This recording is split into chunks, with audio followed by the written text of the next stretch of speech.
I went downstairs and out the door into the garage and got on my speedy-ass bike and biked the hell away from my terrible house and my mom, Jerry, who has often made me hate the whole world.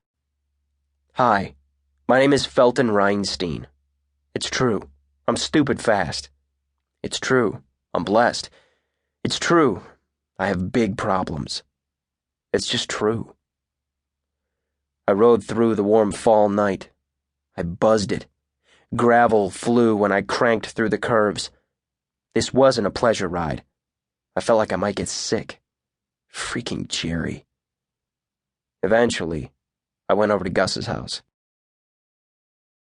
Gus has always been my best friend. His dad and my dad were actually good friends way back in the day. We have a giant history filled with lots of sitting around and talking about the Avengers and Muppets and also girls, and we also spent time planning for revenge against our enemies at school who were so mean to us. We never enacted any of our plans. They were pretty elaborate, though, like breaking into Ken Johnson's house during summer vacation and crapping in all of his socks, which would have been gross and also kind of impossible. My absolute earliest memory of Gus is from when we were both still crawling. I remember this open-mouthed, drooling kid.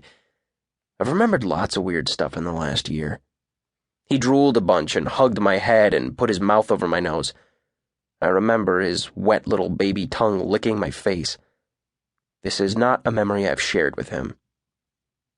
In the fall, Gus still had his punk hair wad, which he'd had since middle school, except for a while after his grandma made him cut it, which covered his eyes and made him look like an excellent sheepdog.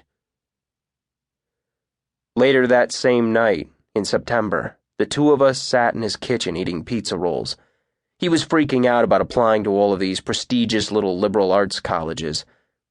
He was leaning over the table, chewing hot pizza roll, so his mouth didn't stay closed. He jabbered fast.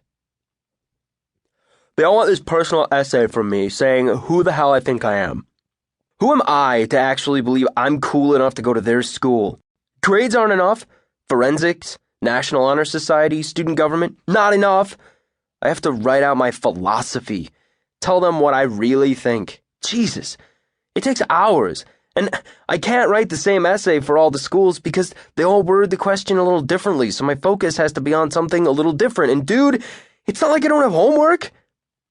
You think I'm going to let Abby Sauter be the valedictorian? Hell no! Abby? Not a chance, man. Victory will be mine, so I can't take a damn break from studying. Plus essays? I'm going crazy. Cough, I said, my mouth packed with pizza roll. You don't have to do any of this, do you? This? What's this? I asked. You just get by on your fat legs. I don't have fat legs. Giant man football thighs. I can't believe how easy it is for you. College recruiters busting on your door, filling out your paperwork. What paperwork? I asked. That's what I mean! Gus shouted. Wait, you don't know my pain, I said.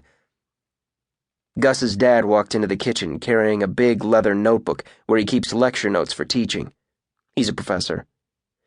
He stroked his beard and nodded at me.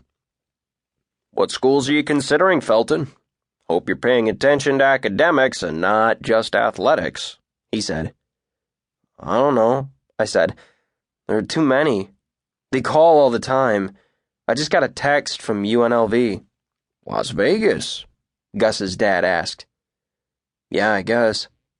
I hope Jerry is giving you some advice, he said. Sure. Tons, I said. Gus's dad furrowed his brow. He breathed in and stared down at me. Well, if you narrow down a list of schools, you can bring it over, and I'll tell you what I know about the programs. Would that help? He asked.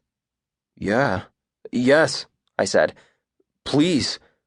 I don't know anything about football, he said.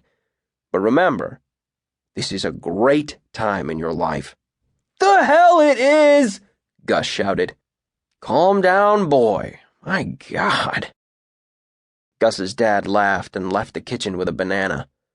I'm in crisis here and Dad's eating a banana, Gus said. He held up his hair wad so I could see his